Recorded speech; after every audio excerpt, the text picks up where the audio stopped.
안녕하십니까. 멀티미디어 소프트웨어 개론 챕터 2 인공지능 기술과 최근 응용 동향의 개념 설명을 맡게 된 미디어 소프트웨어학과 18학번 김하민입니다. 이번 영상에서 배워볼 주제는 아래와 같이 5개의 항목으로 나누어져 있습니다. 먼저 인공지능의 도우미와 소프트웨어 공개 동향에 대해 말씀드리겠습니다. 인공지능 도우미란 무엇일까요? 인간과 전자기기 사이의 음성인식을 통한 대화를 하면서 이용자의 편의성을 제공하는 것이 인공지능 도우미입니다. 또한 사용자가 원하는 성향까지 파악하여 필요한 정보를 검색하여 알려주기도 하는데요. 흔히 일상 속에서 구글에서는 구글 어시스턴트 또는 애플의 시리 또는 삼성전자의 빅스비를 인공지능 도우미의 예시로 들 수 있습니다.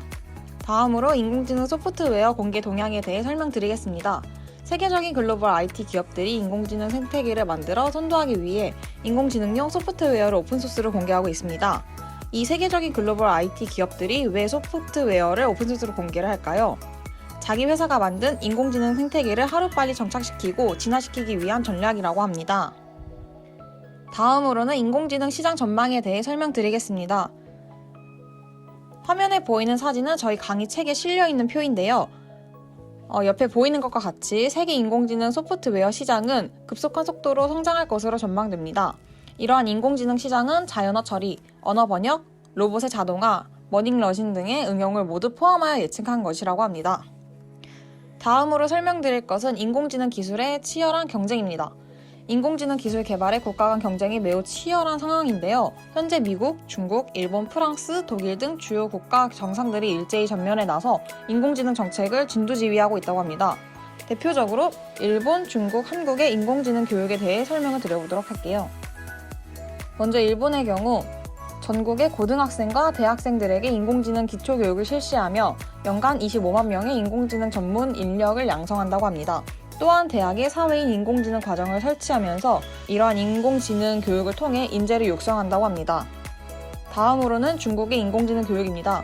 중국은 국가 차원에서 인공지능 분야의 연구개발을 주도하여 막대한 자금을 투입하고 있으며 세계 최강의 인공지능 국가가 되기 위해 노력하고 있다고 합니다. 사례로는 2018년도에 중고등학교용 인공지능 기초라는 교과서가 세계 최초로 발간되었다고 하는데요. 이 책을 통해 많은 고교에서 인공지능 수업이 진행되고 있다고 합니다. 또한 2019년도에 난징대학 등 35개 대학의 인공지능학과 또는 인공지능에 관련된 학과를 대거 신설하였다고 합니다. 다음으로는 한국의 인공지능 교육입니다. 아쉽게도 한국의 인공지능 교육에는 아직은 가시적인 대응이 본격적으로 나타나지는 않는 추세라고 합니다. 최근 정부의 지원을 받는 인공지능 대학원 설립 공모 사업을 진행했으나 충분한 목표치를 달성하지 못했으며 인공지능 관련하여 몇몇 대학들이 인공지능이나 데이터 사이언스를 교양 과목으로 선정하고 있는 정도라고 합니다. 앞으로 대한민국의 무궁한 인공지능 관련 발전을 위해 응원해야 된다고 생각합니다. 다음으로는 인공지능의 생활 속에서 다양한 응용 사례입니다. 우리 일상 속에서도 인공지능이 적용되어 있는 다양한 사례를 찾아볼 수 있는데요. 예를 들면 어떤 것인지 다음을 통해 설명을 드리겠습니다. 먼저 인공지능의 광고에서의 활용입니다. 최근 현대인에게 필수 플랫폼으로 자리 잡은 유튜브를 예로 들 수 있는데요. 유튜브에서 영상을 보다 보면 오른쪽 옆에 내가 현재 보고 있는 영상과 관련 있는 주제 영상들이 추천되는 모습을 볼 수 있습니다. 네, 보이시는 것과 같이 제가 만약에 안무 영상에 관심이 있어서 영상을 보고 있으면은 오른쪽에 보고 있던 영상과 밀접한 관련이 있는 또는 비슷한 주제의 영상이 추천되는 모습을 볼 수 있습니다. 해당 보이는 사진과 같이 인공지능의 기술을 통해 사용자가 관심 있어 하는 또는 자주 즐겨보는 주제의 영상을 분석하여 통계를 낸 뒤 해당되는 영상들이 추천되고 있는 모습 또한 인공지능의 응용이라고 볼 수 있습니다. 다음으로 인공지능 로봇 심판의 출현입니다. 최근 인공지능 기술을 가진 로봇 심판이 등장하고 있습니다. 로봇 심판이 레이더 방식으로 공의 움직임을 추적하여 스트라이크나 볼을 판정한 뒤 이 정보를 전달하여 주심이 판정하게 된다고 합니다. 다음으로는 인공지능 가사 도우미입니다.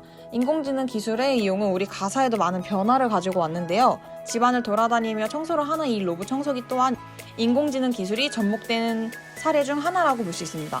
또한 스마트폰을 이용하여 원격 조정을 통해 사용자에게 편리성을 제공하고 여가 생활을 즐길 수 있도록 하는 사례조차도 우리 현대 가사에 응용이 되었다고 볼 수 있습니다. 네, 다음 주제로는 인공지능의 타 학문 분야에서의 응용을 말씀드리겠습니다. 인문학과 인공지능입니다.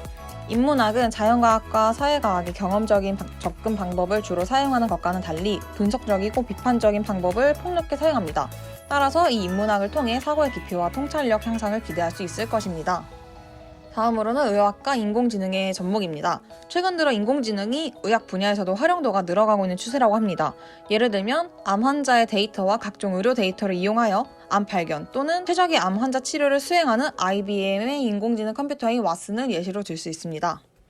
다음으로는 현재 상황에서 가장 예시로 들기 적합하다고 생각했던 방역과 인공지능의 접목입니다.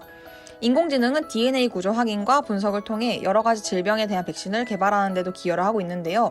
현재까지도 큰 파문을 일으키고 있는 코로나19 바이러스 전염병의 백신과 치료제 개발에도 중요한 역할을 담당하고 있다고 합니다. 네, 마지막으로 인공지능과 일자리 문제입니다. 최근 OECD 보고서에 의하면 앞으로 20년 이내에 로봇, 자동화, 인공지능 기술의 영향으로 현재보다 약 14% 정도의 일자리가 감소될 것으로 전망했습니다. 일상 속에서 볼 수 있는 택배 드론, 자율주행 로봇 택시 또는 무인 운반 장치 등이 생겨나기 시작하면서 사람들의 일자리는 갈수록 감소되고 있는데요. 이러한 인공지능 시대의 변화와 흐름을 빠르게 알아채고 이해하면서 인공지능 관련 지식을 익혀 대응해야 된다고 생각합니다.